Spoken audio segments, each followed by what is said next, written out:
fat, and happy.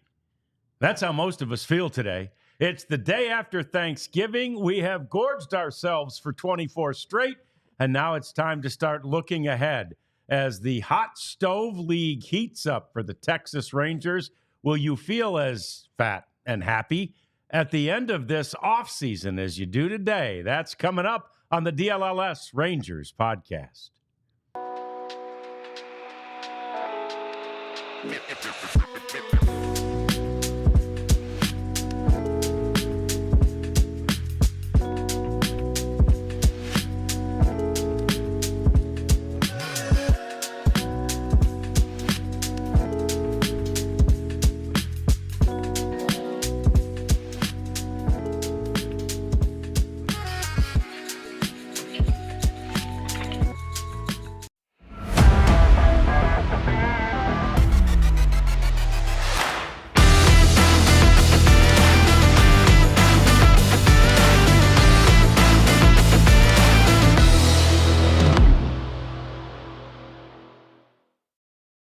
That is the day that businesses target as the day that they begin making money. They get into the black, hence the name Black Friday. And certainly there are some business propositions that we have to talk about on this Black Friday. As we welcome you into the DLLS Sports Studios, it's the DLLS Rangers podcast. Me, John Radigan. I'm Rads with J-Dub here. Look, we got abs. Look at, she's there already. Look at the smile. No internet problems. Everything's good, and she's feeling great, too. And on Black Friday, we want to begin with the big reminder.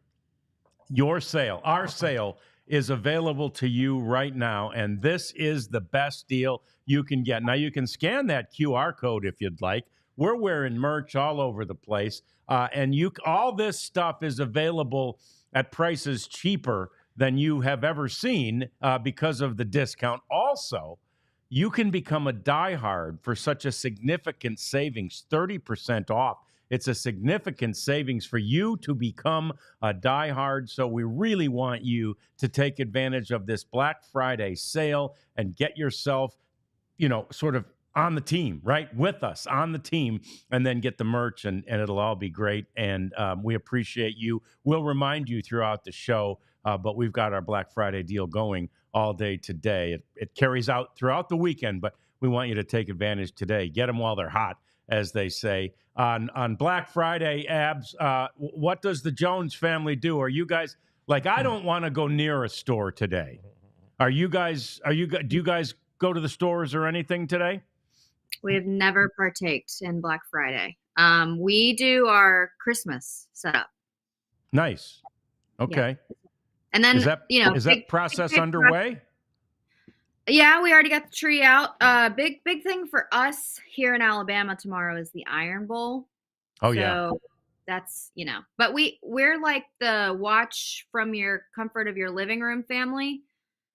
We don't get out. We don't do the traffic, the lines, all those things. So we always will stay in. Yeah, us too. Jeff, you guys? Yeah, we usually do Christmas decorations, but we jumped the gun this year. So I'm not disappointed in that. But my wife was trying to find things for the kids to do today, and it's usually a laid back thing. We haven't done a Black Friday since we've had kids. We used to get up and go and pull out some deals, or try to, but no. I think my wife said she's got pretty much all the Christmas shopping done. Oh, She hasn't told me what we're getting though for the kids. Yeah. So this is it'll be a surprise. It'll be a surprise to me too. Surprised. Yeah. That's fantastic. Yeah. I haven't done any Black Friday. Only time I ever did it. I didn't do it before kids.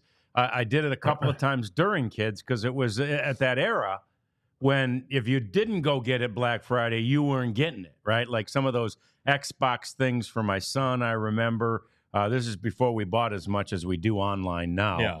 And you had to be at Target when it was still dark out and all that stuff. So anyway, I'm really glad that I don't have to and won't go to a store. Prophet's over here too. I just saw him and I forgot to mention him, but he's working on this Black Friday as well. We appreciate each and every one of you being here, and we appreciate your comments throughout the program. We want to start with something Jeff wrote about today, which was kind of a Black Friday list of guys, many of whom we've talked extensively about. But Jeff, these are the guys we believe the Rangers should have on their sort of shopping list, right? Yeah, and like I said in the story, you don't find a lot of Black Friday deals in baseball. Unless these guys have a flaw. And the Rangers, Nathan Eovaldi remains their top target.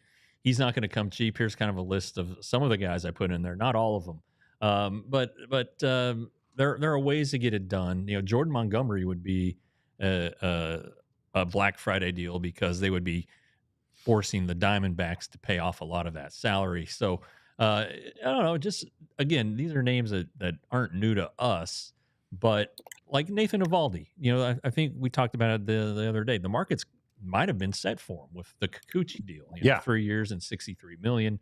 The Rangers would pay that. I think the Rangers would go up to 70, really. And I think Eovaldi, who turned down a $20 million a year player option. Sure. He's looking for maybe not $20 million a season, but he wants a nice lump sum. Yeah. So I think that it would be a per year bargain if you're able to lock up Eovaldi for $63 to $70 million. I think the Rangers would enjoy that. Sasaki's the ultimate bargain, maybe ever in baseball history. By far. At least recent history, because he comes out of the international budget. But the Montgomery deal, and Montgomery might be a plan B or C if Eovaldi signs somewhere else. But the Rangers have a lot of things they need to get done. The bullpen is another one, and that's really where the Rangers have found bargains in the past. Kirby Yates. Think Kirby Yates, 1 year, $4.5 million. He was coming off an okay season, but still not entirely healthy. So who's a guy like that? Well, I put Kendall Graveman down. A guy who has been really good in the past, throws hard, missed all of last season with a shoulder labrum surgery, so that maybe scares you a little bit. But just kind of guys like that, and that would be a bargain, and. So anyway, I just kind of had fun with it. I even threw out some terms. I tried to figure out what might be a good price, and something I usually don't do. But like Kirby Yates, MLB Trade Rumors has him projected at 1 year and $14 million. Well, Kirby's going to be 38 right before opening day. Right. At his age, does he want more? Would he take a 2 year, $20 million deal? Sure. As opposed to 1 and 14? Probably. So that's another way to maybe beat the market, find a little value out there. Anyway. We'll see, but I just kind of had fun with it. Yeah, my internet was out, so I missed the first part of Wednesday's show. But Natalie kind of asked a good question. Do you think that the Dodgers signing Snell helps the Rangers potentially sign Sasaki, or even I want to take that a step further and even more so lock down Eovaldi? Well, they just come out of different budgets. That's the thing. It's like. Yeah. You're not coming out of the same pot. No. And yes, that money would end up eventually, because he would make the league minimum this year. He would get a bonus and make the league minimum. So, but anybody can pay that. But do the Dodgers have so much starting pitching that they don't need him? I think when it's a Sasaki, you'll find room for him. But we have to wait and see on that. Everybody thinks he's going to go there just because of what the Dodgers already have in place from Japan. Does Sasaki want to be overshadowed by those guys? Does he want to go out and make his own mark? And I'm not sure, but I do think, as we've said repeatedly, and as I wrote again today, if the Rangers can get a meeting with Sasaki and his agent Joel Wolf, and get Chris Young in the room to do what he does, to talk the language of pitching, not Japanese, to talk the language of pitching. I really think it would leave an impression on Sasaki. So I think the Rangers have a better chance than, let's say, half the teams, at least, and maybe 2/3 of the teams.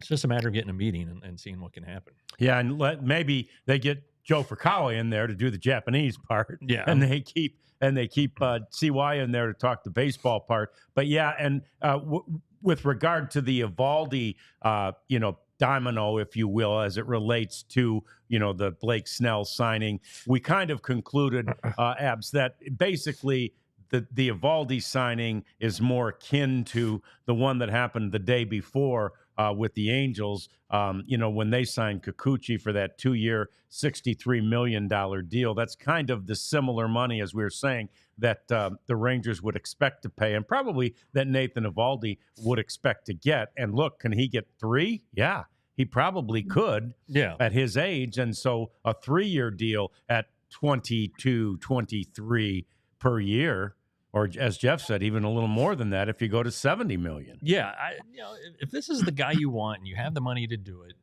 and he's that important to your club because of all the other stuff that he brings, and I know people shoot down leadership and say, "Oh, anybody can be a leader." Not like this guy. No, it's just an entirely different ball game with him, and literally and figuratively. And so if you want to pay for that, if you think that's worth, I don't know, 5 or 6 extra million on top of what he does on the mound, then go get it. If this is the guy you want to get him. Yeah, and I think you do have to be a little careful, and I realize the Rangers aren't doing this, but you need to be a little careful thinking that Jordan Montgomery is sort of the suitable replacement or an apples-to-apples situation with Nathan Eovaldi. He's not. We've had Jordan Montgomery here for that one stretch, and it was fantastic, and it was awesome. Well, we talked just the other day about Evan Carter finding lightning in a bottle for that month and a half, 2-month stretch, right? And I'm not saying Jordan Montgomery is Evan Carter. He's a lot more experienced, obviously, but there was a certain amount of lightning in a bottle that Jordan Montgomery caught. He had not pitched that well that we'd seen in his career prior to that. No, but he's been a good pitcher. He has a good track record. If you go back and go all the way back to his Yankees days, include the Cardinals time, it's good stuff. It's a sub 4 ERA. I think going into last season it was sub 3.5, and the deal last year was that Aaron Nola with the Phillies signed that big deal right out of probably about this time. It was right around Thanksgiving or maybe a little bit before. 7 years, 168. Well, then Scott Boras is like, well, Jordan Montgomery has a lower career ERA than Aaron Nola, so that's the kind of money that Jordan Montgomery should get. And of course, it didn't happen. But I think just last year was a complete outlier for Montgomery, more so of an outlier than what he did in the playoffs. In the playoffs, sure. Just the circumstances of not signing, not having a spring training, all of that. So I think that Montgomery with a full, he knows where he knows that he is under contract and will be pitching somewhere in the first week of next season. And so he can get ready and do all his normal stuff and then go to a camp and be fine. But if the Rangers can get, and Mike Garner asked the question, what would it take to get Jordan Montgomery back? I propose that the Diamondbacks would have to eat around half or a little more than half of that contract. At that point, you can throw in, I said, Winston Santos and Cody Freeman, just throwing out some guys who are obviously Santos was protected from the Rule 5, has some upside. Cody Freeman seems like a Diamondbacks kind of player, a guy who can play everywhere and do a little bit of everything well.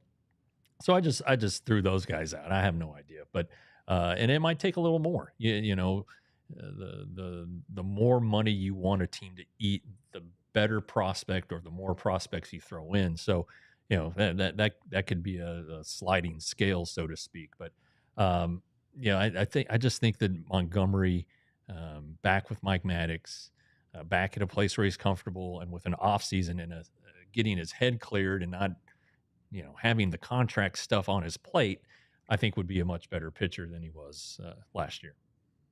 And I think that the Diamondbacks would be willing to eat more, than they originally proposed. I think the longer that he's kind of, not taken up, they're like, oh, all right, we'll up the price a little bit. So yeah, I think for the Rangers, it's all about, the right price. And Mike asked a question, what would it take? Jeff, is there a number that you think makes sense for the Rangers? Well, Montgomery's going to make 22.5 next year. So I would say at least 11. And I think I put in the story 13. I kind of went back and forth on it. At 13, if you give up like a Santos and a Freeman, you may have to throw in another guy. I think I said a player to be named. And that's for the Diamondbacks to eat 13? The Diamondbacks would eat 13. Yeah. Okay. Yeah. So, yeah, we'll see. Yeah. And of course, the perfect scenario would be to make some sort of a trade like that after you've already signed Nathan Eovaldi. But, Yeah. that's just wishful thinking, of course, at this point. Lots more coming up. We're going to keep up with the Joneses as Todd will join Abby, and he's got a list of some Black Friday deals that we may want to consider as a Rangers show and as Rangers fans. We'll let you weigh in on that through the chat. We've also got our Now Batting and our batting cleanup segment coming up. It's Black Friday, and boy, do we have deals for you. All of it coming up on the DLLS Rangers podcast. So the Sleeper, our friends at Sleeper, they just give money away. That's basically all it is. Today, in fact, I've already taken advantage of this. They have a deal where you can bump the value of your play by a certain percentage. It does it like a wheel and it spins. I hit 35%. Nice. So my play, if I hit, will be 35% more payout than normal. Anyway, Sleeper, best fantasy league out there. They're in the daily picks now. Didn't have a great Thanksgiving day. The Giants not running the ball kind of hurt me a little bit, but that's all right. I'm not throwing away the rent or anything, but I've already looked at college football today, looking at it for tomorrow too. It's just fun. That's all it is. So if you think you have what it takes, download the Sleeper app and use the code DLLS Rangers. For a limited time, new users can get their first deposit matched 100% up to $1,500. Terms and conditions apply. See Sleeper's terms of use for details. And make sure you avail yourself for those college games, those pro games, those big games this weekend, like the Iron Bowl. And that's not here, obviously, but we've got plenty of those coming up too. The Big 12 championship game. It's all there. Not only that on Game Time, but you can get tickets to almost anything else. And I know this because I bought tickets this week to the Dear Evan Hansen show that is coming to Dallas for just 3 days. It's coming to Winspear. And so anyway, I wanted to see that. My wife wanted to see that. So off we go. We're going later on this month, or later on in December, that is. And it was a great deal. I can't emphasize enough. And I got to look, just like they show on the screen there, I got to look at the seats that were available, pick the ones that we like best, and I got it all done in a snap. It was so easy, and now I'm getting lots of data and information from Game Time that'll keep me abreast of what's up. Game Time, $20 off your first purchase with DLLS, and terms do apply. Game Time? Game Time. I forgot. Right. Abby's not here. I almost forgot. Abs, give us a Game Time, will you? Oh, good. Todd's there, too. Give us a Game Time, though, Ab, will you, please? What time is it? Game time? Thank you. Yeah. So are you proud of me? I used Game Time. There we go. Cozy Thanks, up, Todd. Joneses. Yeah. We got to snuggle to get I like in those this glasses, Tom. photo together. Yeah, these are my readers. I'm officially come to grips with it that it's time to. I just need the non-glare is what I need. There you go. Yeah, it's all good. Yeah, and I believe me, that's all. And I've got these as bifocals. I don't need them except to read. So, but same thing. These glare and whatever. So, all right, Todd. Did you have a good Thanksgiving? First of all. Oh, yeah. As long as she's home and my son's home, Alex, we're all good to go. So we had a lot of food and got to hang out and excited about being on the show today. So thanks for having me on. Does Abby cook a lot? She like we do just a really low key Thanksgiving though. You do. She likes to oversee. I'm the one that's more. I'm more the one that's the second guesser. The one that's more salt. Should have put some more sugar here.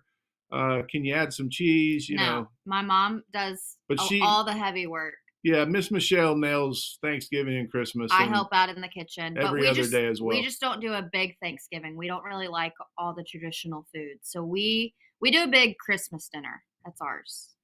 For the record, I like the Thanksgiving food, but they usually don't. So I'm all about the dressing and the mac and cheese and mashed potatoes, but they want to keep me around a little bit longer, so they try to feed me right. Yeah, that's probably wise, but man, it's a big carb day for me. I'll tell you that. Yeah, I went and ran. I like all that stuff yesterday because I knew I would be carbing up. So. Yeah. All right, Todd. So let's talk some Black Friday deals. We were briefly discussing this before the show, but these are the kind of things that, not only do we love, I think traditionally the Rangers have loved this kind of a deal, right? Where they can get somebody on the cheap and then they can, maximize him, develop him, get the most out of him, potentially trade him, or, just keep him around and have him be a success with the team. Yeah, I agree with that. And I think, all of baseball has to at some point come to terms with the fact that they have to be some sort of physical responsibility, right? They have to have, there's there's certain owners that for a certain player, like a premier player, they're able to raise the payroll, but most of the time they have to stay within their constraints of each one of their market, and that's where you really have to get creative, and really in this day and age, this is where the numbers, the analytics really can pay off and benefit. But everybody would like to have an all-star starting lineup wherever you're at, but the reality is you can only afford one or two, maybe three of those guys, and then you kind of got to put together the players that you're going to develop versus some key free agents that you could maybe find on the cheap, which I got a little bit of a list of, and I wanted to see what you guys thought about it. Yeah. Okay, yeah, Let's start. Yeah. Well, and I guess a nod to like pro scouts here, because a lot of the times these deals are a result of scouting and doing their homework and relationships with the players. And the Rangers pro scouts have killed it really the last 4 or 5 years, and maybe even longer than that, starting with Mike Minor. I was just going to bring up Mike Minor. Going all the way back to what, 17 or 18. Yeah, Mike Minor is like the classic example, right, Todd? I mean, you remember how he flourished here, and he came in, and everyone's kind of like, Mike Minor, right? Yeah. So, but yes, so we've seen this regime, although Chris Young wasn't quite yet a part of it, but a lot of the guys that are there were. They like this kind of shopping. So, yeah, we're all ears. Well, I mean, don't forget, there's only 3 ways to acquire talent, right? It's free agency, player development, and the draft. Things like that. So trades as well. So there's a limited amount of ability to be able to get these guys. But what do you guys think about Yasmani Grandal as the backup for Jonah Heim? Well, he's a guy who gets on base a ton. He does. Switch hitter, former, good power, I guess, still in there. I think the problem with Grandal is his defensive skills have really deteriorated. He doesn't throw real well, but he is a veteran. If he's not going to be playing more than twice a week, that's fine. If you want to DH him, maybe that would be okay. But if the Rangers are going to put an emphasis on defense, I would think that Grandal might not fit. But they really struggled with offense. Now, he had a terrible average the last couple of years, but he's always been a guy that's gone on base. Yeah, and I really like the way you're thinking there, Todd, because again, that's a real position of need, right? Backup catcher is a real position of need. And yet we've already concluded, and I'm sure the Rangers have too, they're not going to sign, even their own free agent because it's going to take too much money to be a backup catcher. So they've got to find one of these type Black Friday type deals for that. Yeah. And go ahead, Todd. And plus, guys, we're in a great industry time if you're a player to think that a starting pitcher at $8.5 million is a good deal. I mean, is a bargain. So the players these days are certainly at an advantage when a club can say, 10 million's not that bad. So right. Moving on this list, we've got now, if this player would be willing to adjust his mental focus as maybe a backup or a super utility, definitely a quality pinch hitter. What about Yuli Gurriel? As much as you guys hate the Astros players, this is a guy that could come in as a veteran presence on a bench to be able to show young guys how to go to work, how to how he's 40 years old, so I wouldn't expect that he would be looking to maybe play every day on a championship club. But he would be a good guy to mix in at first base and also be a presence in the locker room. What do you guys think about that? Well, he didn't have a ton of at bats this year, but the Royals, when Vinny Pasquantino was injured late in the year, signed him and played him pretty much every day. You know, he's a right-handed hitter, which the Rangers could use to offset Nate Lowe against some lefties. He's a former batting champion. I mean, he won the batting title like 2 or 3 years ago. So he has his chops offensively. He's even a Gold Glove winner, I'm pretty sure. So he's not a bad guy. You're right. He's a guy with some veteran experience and some poise that Boch is going to love. You know, having a guy be able to connect with all of the guys on his team. He would be a guy that I think I feel like, in my opinion, I feel like he plays the game the right way. He would be an influence. He could go down and help out the minor league guys in spring training, talk to them a little bit, and really show these major league hitters, the guys in spring training, really how to prepare and how to do things like that. So there's always other players are out. I was thinking about, I like Matt Boyd, the left-handed pitcher for the Guardians that is back from Tommy John. You know, that's an interesting name for me. One player that I had a chance to watch and broadcast this year when the Tigers were playing the Washington Nationals, and he's a nasty reliever that if Robertson does not sign back, would be Kyle Finnegan. And I know you guys are all over him as well. You guys talked about him last week, but he's making $5.1 million. He's a free agent. That's half of what Robertson's making. And, he would be a guy that could plug right into that eighth inning. If you wanted to sign Robertson as your closer, he's a guy that would be versatile as well. Any thoughts on that name? Oh yeah, I love that name. Everybody in DC was shocked, really, that he was non-tendered, and he had a great year last year. It was surprising to everybody that he was non-tendered. So I would love to see a guy like that. Yeah. On Boyd, the Rangers have had a lot of interest in him in the past. Yeah. The Rangers really wanted him when he was with the Tigers. Never were able to work out a deal. And then I had this thought on Gurriel. Gurriel is from Cuba. Yes. Adolis Garcia is from Cuba. Yeah. And, if Adolis is I won't say a head case, but can be a little mentally fragile, maybe it would help to have a countryman, somebody who could relate with him a little bit better. Not sure, but there's a thought there. But as far as Finnegan, Jordan Romano was the other guy who was non-tendered closer-wise. Injury deal with him, but maybe you can, give him what do they call it, a pillow deal or something like that, where you sign him cheap for 1 year and have a pretty easily attainable vesting option or something like that for a second year. But those are names. Love them, and I think the Boyd example is exactly what the Rangers have proven in the past they like. Take a guy with tons of upside, right? He's got tons of upside if he's healthy, and especially since he's left-handed. Great options, Todd. So I want to present to you, because we kind of talked about it in the last segment. We're fighting over the camera. Trying to get the camera going. But they presented Kirby Yates. He's going to be 38.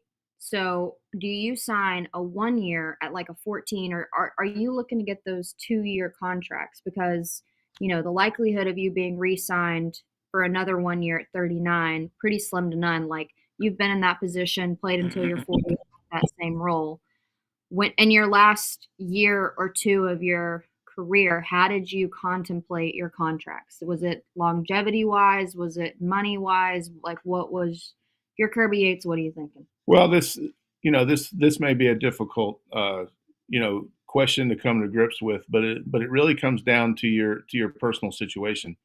if you've been smart with your money and you've saved, you have leverage, or sorry, you have flexibility.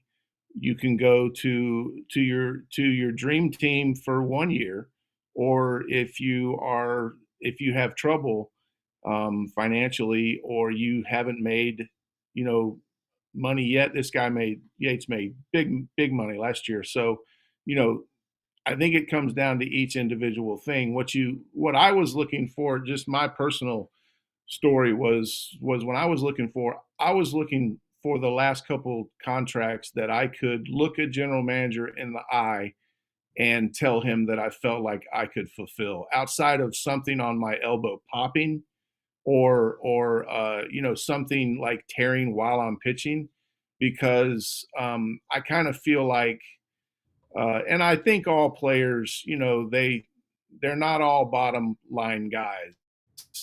They want to, be honored, be able to honor and fulfill their contract. So there's your 10-year deal guys, and the clubs know that the last couple years might be a little rough, but hopefully they can win championships. There's a lot of different moving parts that comes into signing when you're a player. And then when you're an older player, it depends on, is this the last time you're ever going to have a chance to hit an organization for a nice payday, as bad as it sounds?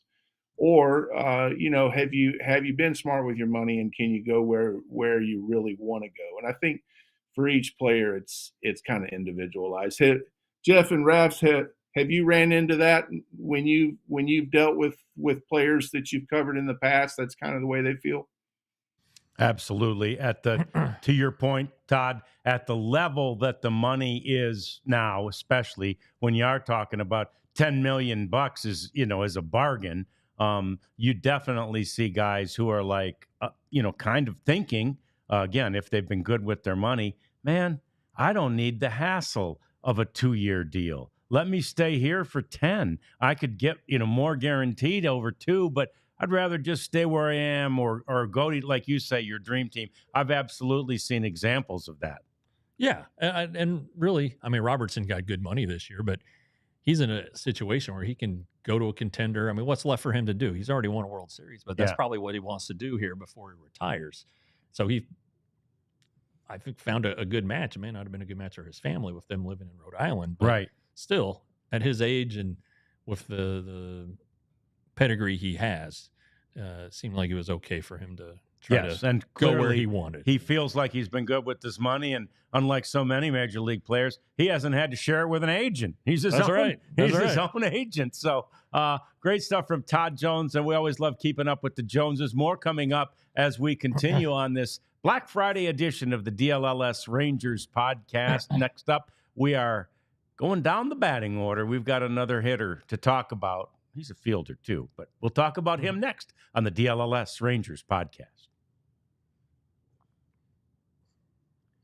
Who's first this time? It is me. It's you. Yeah. Oh, Saturday Neon, especially with all the big college games that are yet to come, you need to get yourself sort of, mark your territory, if you will, right? And get, behind you in your man cave or in your sports watching room, get your favorite team in Neon. We love this Saturday Neon. It's a new sponsor for us, and they are fantastic. They've got LED neon available, so it stays cool. It's not something that gets super hot. It's not something you have to worry about catching fire. And they've got 50 of your favorite college programs represented. You can get a neon representation of any one of these. And so we encourage you to go to SaturdayNeon.com, and if you use the code DLLS, you get 10% off. It's officially licensed college signs, and they're only available at Saturday Neon. Yeah, and while we're on the theme of supporting your team, go to Foco.com. Foco, I just checked, they're having their own Black Friday sale going on. But Foco is basically sports gear and souvenirs for just about any team out there. You can see they've kind of designed our set a little bit with some of the stuff we have back there. But it's clothes, it's really any kind of clothes. And as we said, we're still pulling for those John Radigan Lions overalls. I looked too. I looked on the Black Friday deal. They're out of the normal sizes, but I'm going to find them. Okay. So anyway, get fitted for the best sports gear around: hoodies, shoes, signs, bobbleheads, everything in between. Set decorations, like we said back here. So check out foco.com or click the link in the description below for all non-pre-sale items. Use the code DLLS10 for 10% off. Yeah, we're big fans of Foco. We're big fans of Saturday Neon. Please check out each and every one of them. All right, now batting. It is your first baseman, Nathaniel Lowe. Yeah. We've talked a lot about Nate Lowe here this offseason already. A guy who we weren't sure would be tendered a contract. He was, just judging what else is out there on the market. And it's not like Nathaniel Lowe is a bad player. We got to keep that in mind. He's not as good as Mark Teixeira, right? But he's better than in a bunch of other first basemen who the Rangers have cycled through there the last few years. He does it with defense. Won a Gold Glove. He has won a Silver Gold Glove Slugger finalist this year too. Yeah, I mean he's there on the good. I mean he's a good player. All right, that's all there is to it. He can be better. He's been better offensively. He's been better defensively. It's just a matter of putting it all together. And he's at a pretty pivotal juncture here. This is a big season for him. If he wants to stay with the Rangers, he needs to have a big year, and he's capable of it. He's capable of it. Is this his last year before free agency? He's got one more year of arbitration eligibility. Okay. I think he was a Super 2 player. So okay. You luck into the extra year there. Yeah. Or you hit arbitration earlier, basically. But yeah, an extra year of arbitration. So what do we do? How does he get better? Well, he's said it. He's got to have more power. Yeah. And the 16 home runs he hit this year probably hits 18 to 20 if he doesn't miss those first 22 games of the year.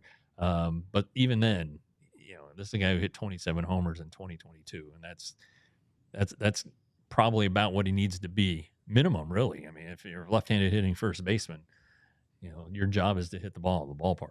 Yep. And and you break down his home runs. He had 2 homers basically in the first half because he had 14 home, that's minus that time that he missed. So of the first 58 games he played, he hit 2. And then he hit the other 14 in the final 82. So that's a good sign. That's an encouraging sign. The way that his OPS kind of continued to go up, it did dip a little in August, but it was up July over June. It was way up June over May. May was a terrible month for him. It was up higher than it had been all season in September. Those are all good signs that a guy is finishing strong and figuring something out, perhaps feeling better, whichever it might be. And the other thing, Abs, about that guy, he's a part of the core of that, World Series winning championship team. Yeah, everybody in the clubhouse loves Nate Lowe. He's a funny guy. He's lighthearted. He's not like necessarily Austin Hedges, but he offers some relief, to everybody around, and he's an everyday player. I mean, he works really, really hard, and I don't think people know just how hard he works. He's out there as much as Marcus Semien.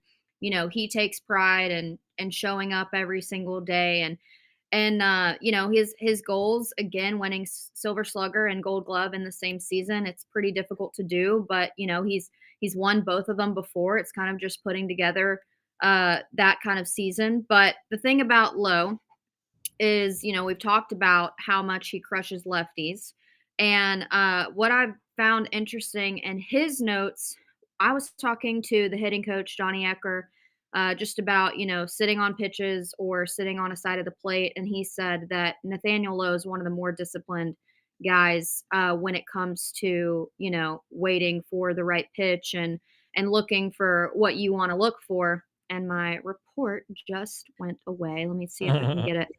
But what I noticed in his chart is he's really, really disciplined. Here we go. He's really disciplined and able to do damage late in the count when it's in a pitcher's count, which I think, that speaks a lot. He's hitting like 800 on a fastball. in a 1-2 count, and he's able to, put himself in positions that give him the fighting opportunity at the plate there. And he's great against a fastball. He's hitting like 314 on the fastball and 591 on a first pitch fastball. So he does have that aggressiveness at the plate, and he is able to do that. But he's also got the element of patience, and he doesn't chase a lot.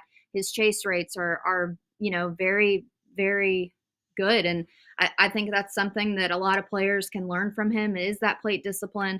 And we saw a lack thereof with a few Rangers this season, but how he's able to fight for his count and wiggle in there and get him in a attractive situation and then make something out of that. I think that that's something that Nathaniel Lowe does really well that gets overlooked. Yeah, I totally agree. And I believe in general that his defense is overlooked, even though he's won a Gold Glove. It seems strange to say that, but I think that, he's generally been a pretty once he got over a hump, he's been a pretty steady defensive player. He has been. It wasn't that long ago. 2022, he was not at all happy with his defense. He was considered below average, maybe one of the worst first basemen in the league. And it wasn't so much that he was dropping balls or, having balls go through his legs. There were a lot of balls he didn't get to. Yeah. That a lot of first basemen get to. I think that bugged him a lot. So yeah, he worked on it really hard with Tony Beasley, among others. And, Beasley hit him ground balls basically from every position on the field, little short hops to help him scoop stuff up. So that's good. He's a big guy, big target, handles most of the balls that are thrown low and in the dirt. And, infielders love a great first baseman. Yes. They make them look pretty good a lot of times. The hitting, he's always been an on-base guy. He's one of the league leaders in on-base percentage. This last year, I think he was 9th. He draws a lot of walks. So that feeds to the selectivity that Abby was talking about, but also he knows the zone, first pitch swings, things like that. I watched him in spring training. It was either last year or the year before. All he was doing was tracking pitches and then asking or saying where he thought the ball was, whether it was, and they had certain zones in zone 8 or whatever, where that was a ball off the plate or whatever.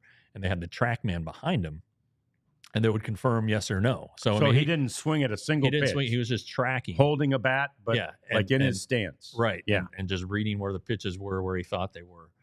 So that's, he does that really well. It's just now, turning some of those doubles into home runs, getting the ball over the fence a little bit more. And again, he's aware of that. He knows he needs to hit for power. So, and it's tremendous raw power. Like his BPs are really, really good. He hits the ball as far as anybody. So again, Nate Lowe is a good player. Yes. He really is. He's a good player. He can help a good team win games, but he can do more. And I think that's kind of the thing that has a lot of people aggravated, is that he's not as good as he has been, and he's not as good as he believes he can be, and the Rangers believe he can be. And what the Rangers hope. Yeah, go ahead, Abs. Well, I was going to say, just as much as he can fight through the count and getting in, a favorable situation, when he plays with confidence and he has those counts in his favor, he's really difficult to get out. I mean, he's hitting above 400, in those favorable hitters counts. So it's like if he, gets the good looks that he wants, I mean, he's going to do damage on that. So I think for him to have both of those skills at the plate, and being in there with confidence, and then, getting on base or contributing a lot, when you're in the early counts, but also fighting through and getting yourself and dealing with a 12 pitch at bat. I mean, we've seen Nathaniel Lowe do that, and then also make something out of those pitches and, hit a home run or something like that. So I'm just really impressed with his plate discipline, whether it's in a pitcher's count or a hitter's count. Yeah, I think it's a great point. And I also think and know that the Rangers hope and really he realizes too, sort of the final hurdle to maybe find that power is getting over the velo problem, right? He just hasn't ever hit velo particularly well. Now, maybe Justin Veely comes in, maybe Donnie Ecker now spending more time as the hitting coach and a little less time in a dual role. They can figure out what that magic that secret sauce is to get this guy to be able to hit velo. Because if he can do that, I think the power returns. Sure. And that's the thing that plagued the whole offense. So they just weren't good with fastballs. Yep. And so that's not just a Nate Lowe thing. That's an off-season project for every hitter. Yep, it is. And that's why those assistant coaches, they bring a wealth of information and a really interesting approach to, solving hitting problems. And that's been one for the Rangers. We can count on that to be a focus going forward. We will focus going forward on our batting cleanup segment as we get to a couple of very interesting notes, including what happened this day 3 years ago. And that'll be fun for all of us to relive that. We've also got to talk about the Soto saga. It's all coming up. It's the DLLS Rangers podcast.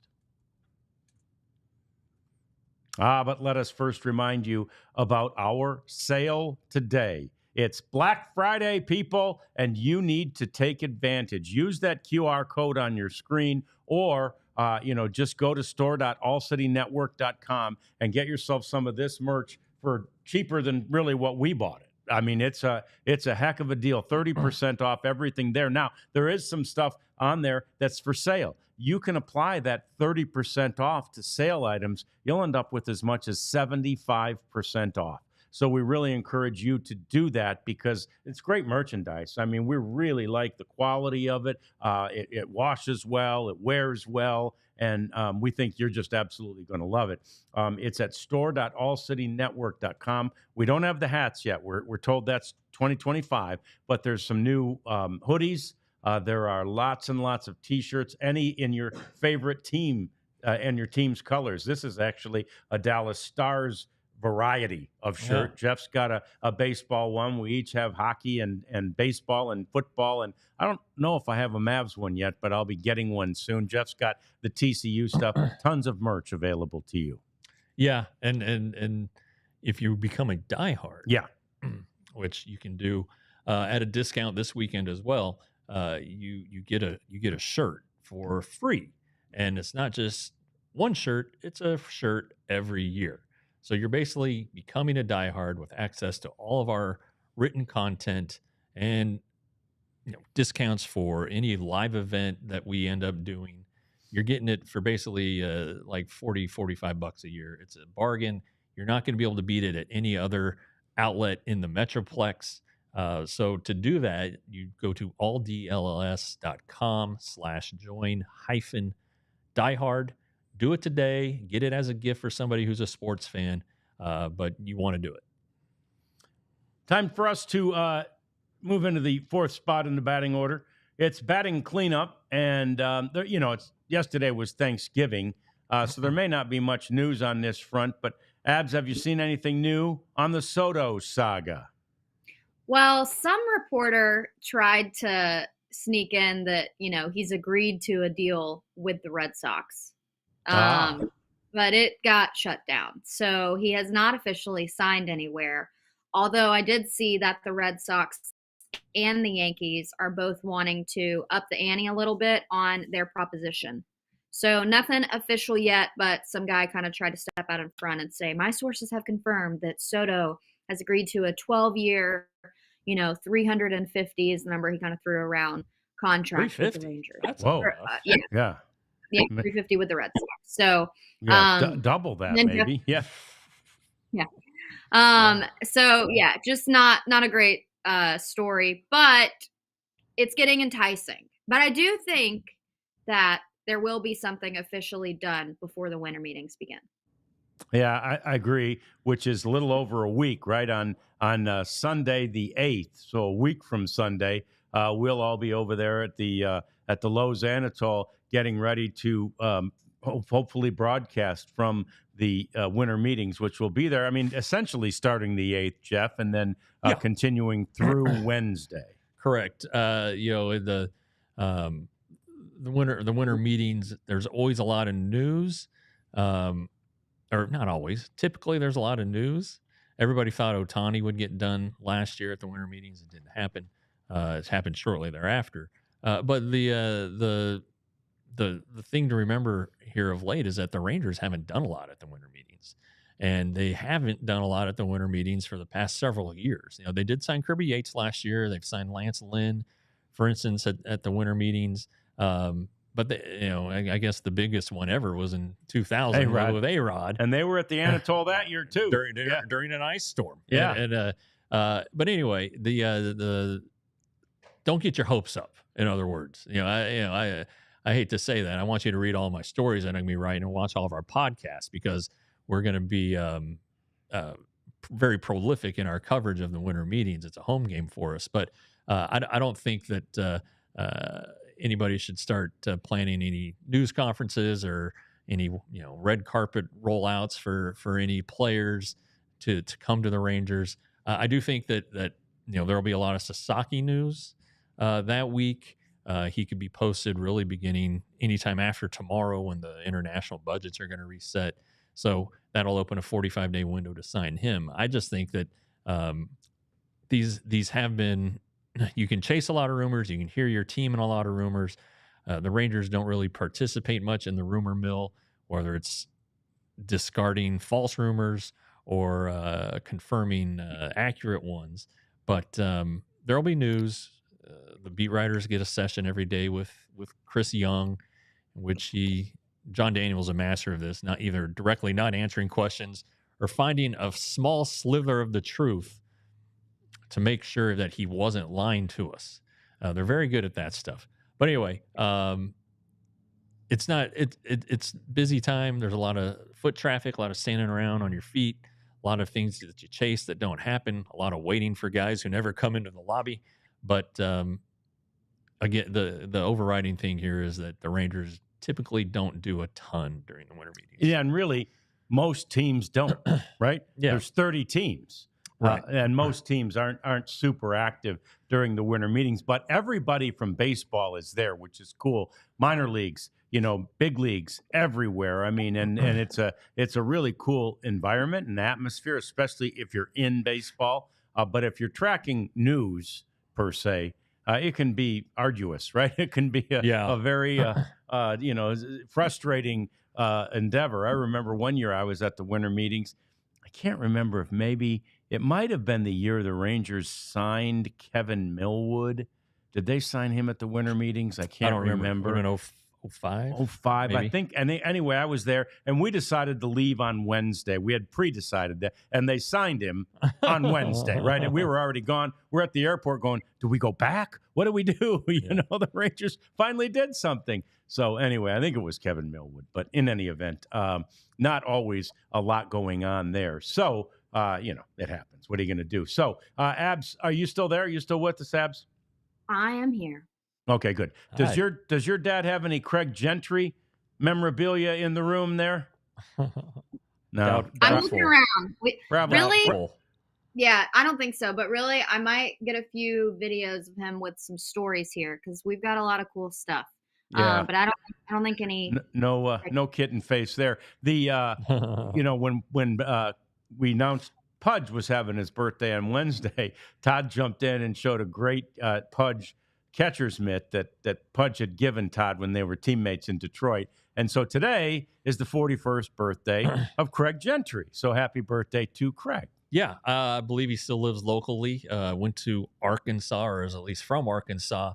He was if you don't remember him from the 2010, 11, 12 teams, kind of think of like Eli White. Yeah, I was just going to say the same Fast, thing. Yep. Defensive specialist, not a lot of power or offense, but he did have a couple good offensive years. If he bunted the ball, he was going to beat it out. Could swipe bags. He's a guy who you want on your team in playoff runs, and the Rangers did do that with him. In 11, he was on the postseason rosters. Just a glove first guy. I thought of him the other day when we had Joe Nathan on, because Craig Gentry, in one of Joe Nathan's first saves, we were at Wrigley Field.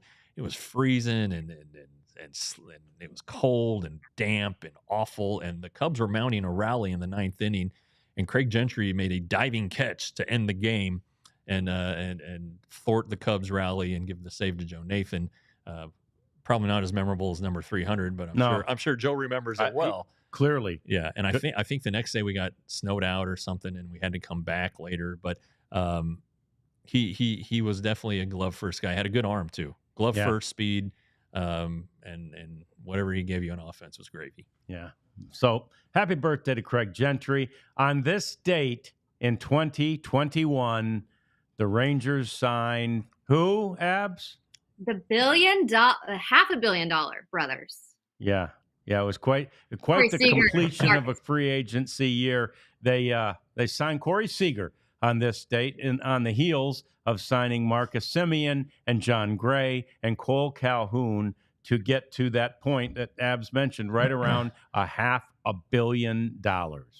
Amazing. It was that year the lockout was looming. Right. December 1st was the deadline for that. So technically the contracts were signed the December 1st, but within 24 hours the Rangers agreed to spend more than $500 million, and everybody got excited, and with good reason. But the Rangers didn't make any promises about 2022.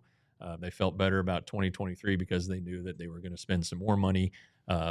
Signing Jacob deGrom after the 22 season, early December, before the winter meetings, and then Nathan Eovaldi right after Christmas. I believe the deal was agreed upon, as Chris Young has said, on Christmas Eve, and not announced until after, and really not even leaked until after the holiday. So they knew what they were doing at the time, and now they spent all that money, and now everybody expects them to spend more. They have the potential to spend more. They just don't do it. At least, well, we don't need to. I wanted to rant about this today. We'll do it another day. But let me just say that the Rangers used to be in on, I say used to, for that 3 year period, they were in on everybody. Yeah. Every rumor you read, it was the Yankees, the Dodgers, the Cubs, and the Rangers. Yankees, Red Sox, Rangers. I'm like, Rangers were in on everybody, and now they're in on nobody. You read lists now of their own free agents that are out there. They don't even list the Rangers as a possibility. Yeah, it's galling, really. It's one of the things that one of the few things that was able to get me fired up this morning, Jeff. Well, I tell you what, they aren't linked because they don't talk a lot about it. That's right. The Rangers themselves are not guys who go out about that. Yeah. And I think they probably tell agents, hey, don't just keep it quiet, all right? And when you're talking about that much money, then they probably will keep it quiet. But if any of these national outlets were doing their homework, they would recognize and find easily on Google or at DLLS.com that the Rangers want to re-sign Nathan Eovaldi, and have made it a priority. So they should be in these mentions for stuff like that. So yeah, and to the what Abby was mentioning about a report signing Juan Soto gets shot down. You really as a baseball fan and a fan of the Rangers or whoever team, you got to have some knowledge of the trustworthy, reputable reporters and outlets. Check marks help, but the big national guys: Rosenthal, Passan, Nightingale, Heyman. Keep those guys on your list. With the Rangers, it's me, it's Kennedy, it's Evan Grant. We'll know our stuff. We're not just going to throw stuff out there that we might have heard from, I don't know, and that's why I hate the offseason, because you're chasing down stuff that's reported by these guys, and then occasionally, guys who aren't as well known get the scoop. I remember the Josh Hamilton story was broken by somebody who worked for the Angels radio. He got the scoop on that. We'll save that story for another time because it was hilarious that day. Anyway. Yeah. So just follow the right people. Follow us, like us, do yourself a favor, and go hit our Black Friday sale today, because we want you to save some money. We're here every day at this time. And now we've got just a little bit more because we wanted to get to this today. Abs, you still with us? I don't know if you've seen this yet. I wanted to get to this this picture. So, Prophet, let's put up the picture. And the question in our rundown. And with regard to this picture, Abs, I is this Oh, I heaven? love this. My mom read this to me earlier. Is that the greatest? I think that's such a cool thought. And now, Prophet, let's show the tweet as it was. Read about a guy who collects pictures of hitters who have hit walk-offs. And look at the faces, the teammates waiting to welcome him home. Look at their excitement. Look at the fans, arms raised, big smiles, maybe even hugs for a perfect stranger. Maybe that's a little bit like what it'll be when any of us get to heaven, is all that joy and all that sort of welcome home kind of thing. I thought that might be a nice way to end today, Abs. Yeah, it's not Tony Tuesday, but we'll do some encouragement for this Black Friday. No, I absolutely love that. My mom shared that as well. And when I was reading the tweet, I got chills. That's exactly how I feel. And it makes me look at all these photos and look at it in a different light. And I'm like, heck yeah, that's what it's going to feel like. So I loved that. But sports is cool. I mean, you can take beauty out of anything. And if you just look at it through a different lens, you can have a lot of perspective on just everyday things, That's awesome. Are you back with us here in studio Monday, or still there Monday, Abs? I'll be in Dallas. Oh, good. Okay. Yeah.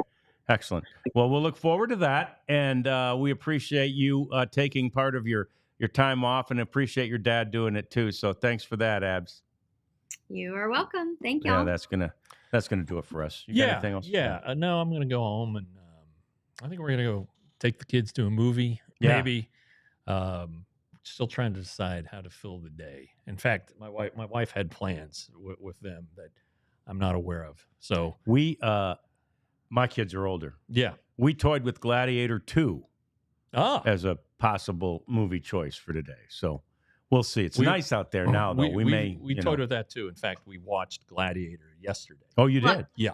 Good Thanksgiving tradition. You know what? This is kind of cool on mentioning Gladiator. My dad went on the radio show in Alabama, and they were kind of giving him a hard time because he had never seen Gladiator, and they were asking him about all his favorite movies, and it's like, just not Gladiator vibes. So he and my mom decided we'll watch Gladiator, see what the hype is about, whatever. Somebody sent him an entire script, an autographed copy of the script of Gladiator. So it's like the whole movie script. I don't even know how they got it, some cool connection. But we did just get that in the mail and thought that was pretty neat. That's very cool. Yeah, that's awesome. So now, go on a show and say you haven't seen anything, and then you'll get now he's got to see it. He's going to have to see it, and then go to Gladiator 2. Yeah, looks fantastic. Yeah. All right. Great stuff. Abs, thanks again. We'll see you Monday. Thanks to each and every one of you for hanging out with us today. We appreciate all of you. And I think next week we're pretty much here most of the days at noon. And we hope that you will be too for another edition of the DLLS Rangers podcast. We all silly like the mayor.